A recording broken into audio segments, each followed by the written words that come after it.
Assalamualaikum dan salam hormat. Anda bersama saya, Miza Isni Muhammad dalam Berita Tengah Malam. Baiklah saudara, bermula Jumaat ini, Selangor, Kuala Lumpur dan Putrajaya akan beralih ke fasa 2 Pelan Pemulihan Negara PPN. Perdana Menteri menerusi kenyataan memaklumkan antara kelonggaran yang diberikan adalah sama seperti negeri-negeri yang telah memasuki fasa 2 sebelum ini seperti yang telah ditetapkan oleh Majlis Keselamatan Negara MKN. Antara kelonggaran, rentas daerah dibenarkan kepada individu yang telah lengkap menerima 2 dos vaksin dan pasangan suami isteri jarak jauh yang lengkap divaksin dibenarkan untuk merentas negeri. Selain itu, ibu bapa yang telah mendapat 2 dos vaksin dibenarkan merentas negeri untuk berjumpa anak mereka yang berusia di bawah 18 tahun. Begitu juga makan di premis dibenarkan untuk pelanggan yang lengkap menerima 2 dos vaksin. Aktiviti pelancongan hanya dibenarkan dalam negeri yang sama yang melibatkan penginapan di hotel dan homestay bagi individu yang telah lengkap 2 dos. Jawatankuasa turut memutuskan Selangor, Kuala Lumpur dan Putrajaya digabungkan sebagai satu kawasan jangkitan yang sama. Maka pergerakan antara negeri-negeri berkenaan adalah dibenarkan dan tiada lagi sekatan jalan raya. Sementara itu, Menteri Wilayah Persekutuan Datuk Seri Syahidan Kassim menyatakan kelonggaran fasa 2 bagi Selangor, Kuala Lumpur dan Putrajaya dibuat selepas melihat trend pengurangan kes COVID-19 selain kadar tinggi vaksinasi di wilayah tersebut. Beliau turut memaklumkan aktiviti pelancongan di Labuan akan dibuka semula menerusi program gelembung pelancongan bermula 16 September seperti dilangkaui. Bahawa mulai pada 10 hari bulan wilayah persekutuan ataupun Klang Valley, wilayah persekutuan lah sebab ini terlibat dengan kami, akan masuk fasa yang kedua. Dan Labuan sama seperti Langkawi, ya, tempat destinasi pelancongan yang diaturkan. Dia tak bebas macam tu, kena ikut SOP dan sebagainya. Datuk Seri Syahidan Kassim berkata demikian selepas meninjau tapak dan hasil pertanian kebun Bandar Hijrah Warrior di Taman Desa Ibu Negara. Bagi memastikan rakyat terus produktif, kerajaan akan meneruskan pemberian insentif keuangan, pekerjaan dan latihan agar tiada yang terpinggir daripada mendapat manfaat. Tegas Perdana Menteri Datuk Seri Ismail Sabri Yaakob, inisiatif itu merupakan komitmen untuk memulihkan negara secara inklusif daripada pandemik COVID-19. Kerajaan juga akan terus menekankan kepada agenda pembangunan negara sejajar dengan konsep keluarga Malaysia. Perdana Menteri menyatakannya dalam ucapan penutup Forum Pekerjaan Awam Antarabangsa 2021 secara maya. Teks ucapan beliau dibacakan Menteri Sumber Manusia Datuk Seri M. Saravanan. I also believe that several short and long-term measures need to be taken to accelerate the transformation in the labour market. To all Malaysian job seekers who are attending virtual job interviews and the My Future Jobs Career Fair, I wish them all the best and good luck. Semua pihak meliputi majikan, pekerja dan graduan juga perlu memainkan peranan agar dapat meningkatkan taraf hidup rakyat. Forum Pekerjaan Awam Antarabangsa 2021 berlangsung 2 hari, menampilkan lebih 50 penceramah tempatan dan antarabangsa bagi membantu membina semula ekonomi dan pasaran kerja pasca COVID-19. Keadaan jangkitan COVID-19 di Sarawak kini beralih kepada fasa endemik apabila hampir semua kes yang dilaporkan tidak melibatkan gejala atau hanya melibatkan gejala yang ringan. Menurut Ketua Menteri Datuk Patinggi Abang Johari Tun Openg, program imunisasi COVID-19 yang dimulakan sejak 7 bulan lalu berjaya meningkatkan tahap imunisasi penduduk, seterusnya mengurangkan kes serius virus tersebut. Saya nak tekankan, kalaulah tak ada vaksinasi, mungkin keadaannya berlainan. You have to understand that once people are vaccinated, they have the power to fight back through vaccination. What we got today is mild lah, kategori 1. Yang sebenarnya kategori 1 saya ada bergejala. Minyaknya berkasih-kasih, batok-batok, tapi tidak serius. Setakat ini, Sarawak telah mencapai liputan imunisasi untuk dos kedua hampir 89% dalam kalangan penduduk dewasa. Ia meliputi kira-kira 65.1% daripada keseluruhan populasi Sarawak. Datuk Petinggi Abang Johari berkata demikian selepas melawat program imunisasi COVID-19 dalam kalangan remaja di Klinik Kesihatan Telaga Air Kuching. Kementerian Pelancongan, Seni dan Budaya MOTAC menyambut baik pengumuman Perdana Menteri berkaitan kelonggaran SOP Fasa 1 untuk para penggiat industri kreatif untuk menjalankan aktiviti. Kelonggaran yang akan bermula pada 9 September 2021 ini dapat memberi sinar kepada penggiat industri seni dan budaya yang terkesan sepanjang negara dilanda pandemik COVID-19 sejak awal tahun lalu. Dalam satu kenyataan, Menteri Pelancongan, Seni dan Budaya, Datuk Seri Nancy Shukri menyatakan pengumuman yang dibuat oleh Perdana Menteri berhubung aktiviti yang dibenarkan bagi penggiat industri yang telah lengkap 2 dos vaksin dapat memberikan satu kelegaan buat mereka yang terlibat. Dengan adanya kelonggaran ini, ekosistem industri seni dan budaya dapat diperkasakan dalam mempromosi keunikan negara dan akhirnya dapat menyumbang kepada pertumbuhan ekonomi negara. Pendekatan ini juga adalah selaras dengan Pelan Pemulihan Negara PPN yang bakal memberi impak positif kepada keseluruhan rantaian yang terlibat dengannya. Datuk Seri Nancy turut menggesa semua penggiat industri yang terlibat untuk terus mematuhi syarat dan SOP yang ditetapkan bagi sama-sama kita mengekang penularan pandemik COVID-19 ini. Industri perfilman bukan sahaja penting untuk menjana ekonomi negara, malah turut membuka banyak peluang pekerjaan. Menteri Komunikasi dan Multimedia Tan Sri Anwar Musa berkata, dengan pembukaan semula industri kreatif akan melonjakkan semula industri berkenaan. Saya merasakan industri ini akan memberikan satu keceriaan baru kepada keluarga Malaysia secara keseluruhannya. Jadi saya ucapkan selamat kembali ke medan kerjaya masing-masing dengan penuh keceriaan, dan saya harap industri perfilman akan kembali melonjak semula. Pengerusi FINAS Zakari Abdul Hamid berkata pihaknya diminta untuk meneruskan program terdahulu selain menaikkan lagi imej perbadanan itu. FINAS untuk menaikkan lagi imej nama FINAS dari segi penerimaan kepada publik. Yang mana sebelum ini pun banyak program-program kita menjurus kepada publik ataupun turun kepada rakyat, dan Tan Sri meminta kita supaya meneruskan program-program ini, malah menambah baik program-program ini untuk memberi gambar sebenar apa itu FINAS kepada rakyat. Bagi Ketua Pegawai Eksekutif FINAS, Dr. Ahmad Idham Ahmad Nazri pula, beliau memohon kerjasama semua pemain industri untuk mematuhi segala SOP yang telah ditetapkan. Kementerian Kesihatan, KKM dan Kementerian Sains, Teknologi dan Inovasi MOSTI akan terus menjalin kerjasama bagi menghasilkan vaksin untuk manusia selain pembangunan teknologi perubatan. Jelas Menteri Kesihatan Kari Jamaluddin, kerjasama antara kedua-dua kementerian itu adalah sangat rapat dan penting serta tidak akan terhenti pada akhir program imunisasi COVID-19 kebangsaan PICK. Kita ada vaksin haiwan tapi tidak ada vaksin manusia di Malaysia. Dan ini penting untuk kita memastikan bahawa jika ada keperluan untuk tahun-tahun mendatang, kita tak perlu lagi berunding dengan beli daripada luar negara. Beliau bercakap pada majlis serah terima tugas Menteri Kesihatan serta Menteri Sains, Teknologi dan Inovasi Datuk Seri Dr. Adham Baba. Hujung bulan lalu, Perdana Menteri memaklumkan MOSTI akan memberi fokus kepada penyelidikan dan pembangunan untuk menghasilkan vaksin COVID-19, manakala semua program berkaitan vaksinasi dan strategi kesihatan hanya dikendalikan KKM.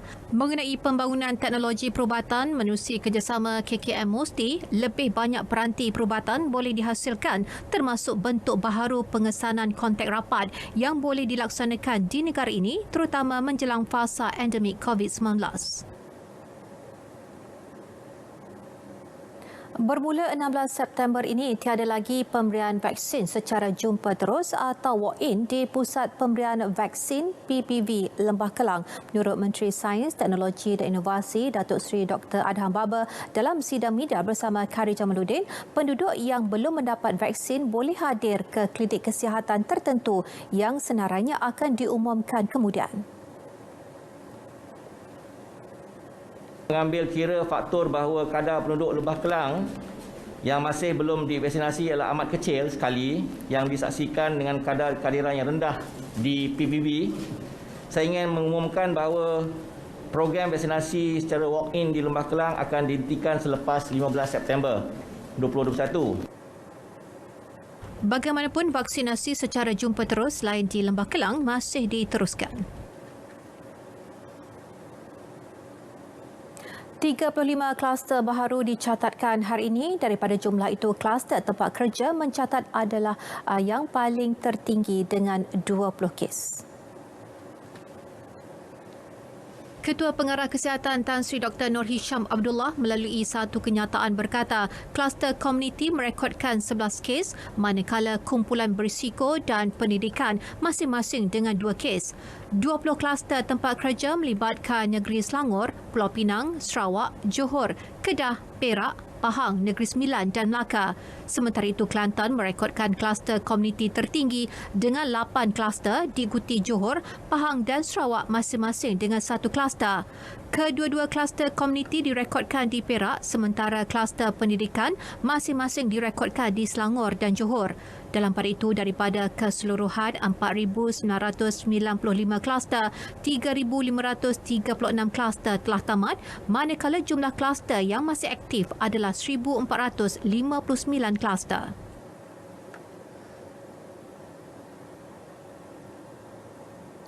Tujuh lokaliti, 2 di Sabah dan 5 di Pahang dikenakan Perintah Kawalan Pergerakan diperketatkan PKPD bermula Jumaat ini hingga 23 September. Ketua Pengarah MKN Datuk Rozzi Mat Saad melalui kenyataan media memaklumkan 2 lokaliti di Sabah adalah Kampung Ulu dan Kampung Pasir Putih di Putatan. Manakala di Pahang membabitkan kampung orang asli Sungai Kiol dan kampung orang asli Tekeh serta felda Sungai Tekam di Jerantut, Kampung Batu 1, Jalan Mentakap, Temerloh dan felda Keratung 8, Rompin. Sementara itu, beberapa lokaliti di Sabah, Johor dan Sarawak juga dilanjutkan bermula Jumaat ini.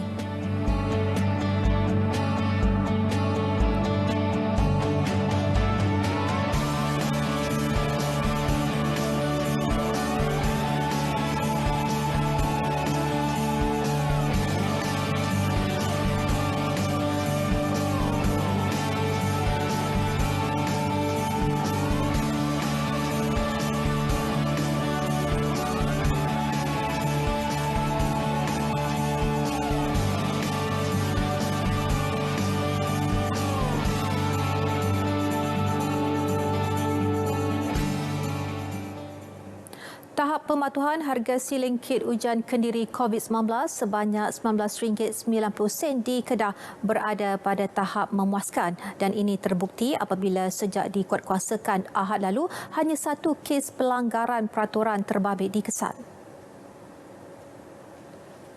Menurut Pengarah Kementerian Perdagangan Dalam Negeri dan Hal Ehwal Pengguna KPDN HEP Kedah, Ran Modvira, peniaga terlibat diberi notis supaya menurunkan harga kit ujian tersebut. Daripada 5 hari bulan, kita bagi 1 minggu untuk dia adjust harga tu turun balik.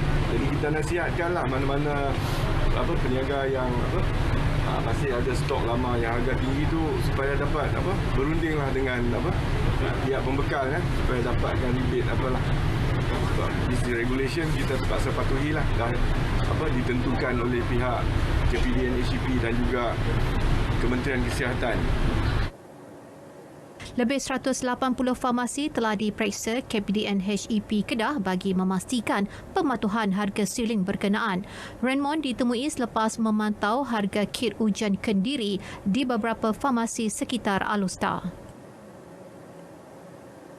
Kementerian Perdagangan Dalam Negeri dan Hal Ehwal Pengguna KPDN HEP Pulau Pinang mengeluarkan 3 notis kepada pembekal dan peniaga ayam di Nibong Tebal susulan kenaikan harga mendadak sejak bulan lalu. Notis itu dikeluarkan bagi mendapatkan maklumat harga jualan dan kos ayam di peringkat pembekal untuk satu tempoh tertentu. Sebenarnya kita telah kesanlah berlaku bermula daripada Ogos sehingga September ni ada kenaikan, sedikit kenaikan dan kita bertindak pantaslah untuk dapatkan maklumat harga daripada pihak pembekal sebelum kita ambil tindakan yang selanjutnya lah. RM10.30 ya, sekilo. Itu yang paling tinggi lah. Ya. Dan yang paling murah di pasar raya, yang ni memang daripada tahun lepas lagi, RM5.99. Setakat ini, harga paling tinggi yang direkodkan melebihi RM10 sekilogram dan kenaikan itu turut berlaku di negeri-negeri lain. Muhammad Rizwan mengulas perkara itu dalam sidang media selepas meninjau sebuah kilang yang membekalkan kit ujian kendiri pantas antigen COVID-19 di Bayan Lepas.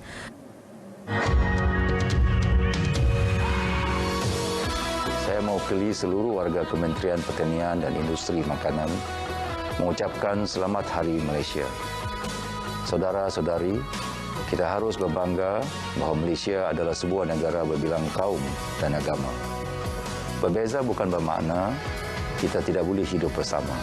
Sebagai rakyat Malaysia yang berbilang kaum, kita harus mencari titik persamaan serta meraih perbezaan kerana ia adalah rahmat yang memberikan kekuatan pada kita.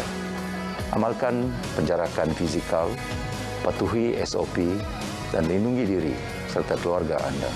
Selamat menyambut Hari Malaysia ke-58 tahun.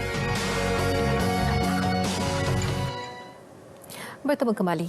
Lebih RM1 juta diperuntukkan untuk 15 permohonan bina baru rumah nelayan menerusi projek khas perumahan nelayan PKPN sejak 2018.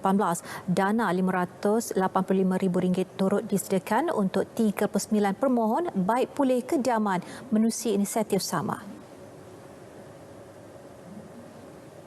Menurut Ketua Pegawai Eksekutif Perbadanan Labuan Dr. Ferry Akmal Osman, PKPN yang digerakkan hasil kerjasama dengan Lembaga Kemajuan Ikan Malaysia LKIM bertujuan membantu nelayan menikmati kualiti hidup yang baik dan selesa. Pasca pandemik ni, kehidupan sangat mencabar kepada warga Labuan yang sememangnya terkesan daripada selepas kita PKP dan tu lockdown dan sebagainya. Sekarang kita nak merancangkan balik ekonomi dan kita sedang mengusahakan pelbagai bantuan untuk kita membantu rakyat warga Labuan. Selain bantuan bina dan baik pulih rumah, bantuan bencana dan kebajikan nelayan turut disediakan kepada mereka yang ditimpa musibah, kemalangan, kerosakan harta benda dan kehilangan nyawa. Dr. Ferry ditemui selepas majlis penyerahan kunci rumah nelayan di Kampung Patau-Patau 2 dan Kampung Ganggarak Labuan. Sementara itu, penerima bantuan menarik nafas lega setelah rumah baharu yang dibina menerusi PKPN siap sepenuhnya. Banyak terima kasihlah daripada jabatan-jabatan yang bertukus lumus menjayakan program ni, program pembinaan rumah ni, dan kami mengucapkan banyak-banyak terima kasih pada mereka yang telah bertungkus lumus menjayakan segala peruntukan dan pembinaan rumah-rumah ni.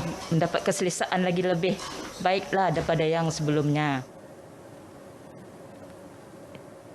Sementara itu, Majlis Jaksa Pendamai Kelantan MJPK memperuntukkan RM375,000 untuk membantu golongan asnaf yang terjejas akibat pandemik COVID-19 di Kelantan. Ahli Jawatankuasa MJPK Cik Ibrahim Cik Ismail berkata sebanyak 1,500 penerima telah dikenal pasti untuk menerima sumbangan yang tinggal di 10 jajahan di Kelantan. Menurut Cik Ibrahim, MJPK yang dinaungi oleh Sultan Muhammad Kelima berfungsi sebagai badan yang aktif menjalankan kerja amal dan kebajikan kepada mangsa bencana alam, ibu tunggal, orang kurang upaya OKU dan golongan asnaf. Bantuan yang disalurkan bukan sahaja dalam bentuk wang ringgit tetapi juga bantuan makanan harian dan keperluan lain. Untuk bajet tahun ini kita Majlis Jaksa Pendamai Kelantan dengan diampuni perkenan ke bawah Duli Yang Maha Mulia Al-Sultan Kelantan, kita sediakan JP sediakan peruntukan sebanyak 375,000 untuk seluruh Kelantan, di mana lebih kurang 1,500 penerima semua. Setiap daerah menerima bantuan daripada Majlis Jaksa Pendamai Kelantan. Jadi saya sebagai wakil Majlis Jaksa Pendamai di daerah Gua Musang, mana di Gua Musang kita peruntukkan seramai 50 keluarga yang kita bagi bantuan berupa barang-barang makanan dan juga sedikit wang tunai lah untuk kegunaan mereka-mereka yang terkesan dengan COVID-19 ini. Jadi kita agih-agihkan ke seluruh daerah. Jadi untuk makluman semua, JP ataupun Majlis Jaksa Pendamai Kelantan inilah ada di bawah naungan ke bawah Duli Al-Sultan Kelantan. Beliau berkata demikian selepas menyampaikan bantuan kepada sepasang suami isteri di Kampung Lebur Jaya, Gua Musang, Kelantan. Pasangan berkenaan tabah menjaga anak lelakinya yang sakit saraf sejak dilahirkan 12 tahun lalu. Keluarga bantulah, kita minta dengan dia, kita nak minta beli susu anak dia bantulah sikit-sikit sorang share. Bolehlah. Dan COVID yang terjejah lah. Terjejah lah. Kalau mak adik-adik pun nak mari pun tak boleh. Suami kerja macam mana? Suami kerja tak nentu lah. Saya boleh gigi. Saya anak tak sihat. Tak lagi. Kerja kat ibu lah. Kat ibu. Kat tempat. Sejak kali nak kerja mana kan. Kerja pun gitu lah. Saya boleh gigi kat. Tinggal dia. Sejak luar, gitu lah. Tak tinggal lama lah. Tak boleh tinggal lama lagi. Jika boleh gigi. 50 orang yang tinggal di daerah Gua Musang telah menerima sumbangan itu. 5.3 juta ringgit diperuntukkan disediakan Kerajaan Terengganu bagi membayar allowance 900 guru sekolah agama persendirian di negeri itu. Dana menerusi skim Al-Ghazali itu memanfaatkan guru di 142 institusi terlibat. Exco Pelaksanaan Syariah, Pendidikan dan Pengajian Tinggi Negeri Saitiful Bahari Mamat berkata ia dibayar secara bulanan bermula Januari lalu hingga hujung tahun ini. Sebelum ini sekolah terlibat beroperasi dengan dana sendiri melalui yuran ibu bapa. Masalah keuangan bagaimanapun timbul susulan pelaksanaan Perintah Kawalan Pergerakan PKP. Adapun tahfiz atau pondok-pondok tu kita ada per kapita dia. Kita pun dalam proses pembayaran sekarang untuk tahun ni. Tahun lepas pun kita dah start bayar dah. Tahun ni kita akan bayar seperti biasalah, iaitu per kapita untuk panggil pusat-pusat tahfiz pondok. Tapi biasanya mereka tak ramai sebagaimana yang skim Ghazali ni. Berdasarkan pemantauan, tiada lagi isu penutupan sekolah agama persendirian ekoran pelaksanaan PKP di negeri itu.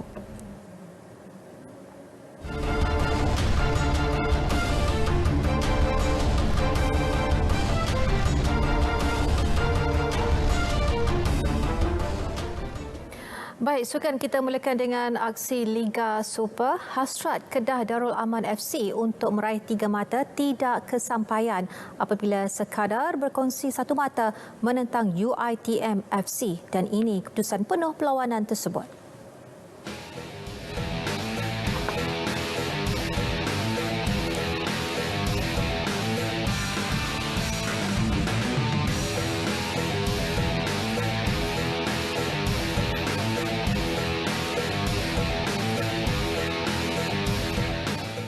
Kementerian Belia dan Sukan KBS mengesyorkan supaya gimnasium dan sukan padang dibenarkan beroperasi mengikut prosedur operasi standard SOP dan ia susulan kelonggaran diberikan kepada industri kreatif berkuat kuasa esok.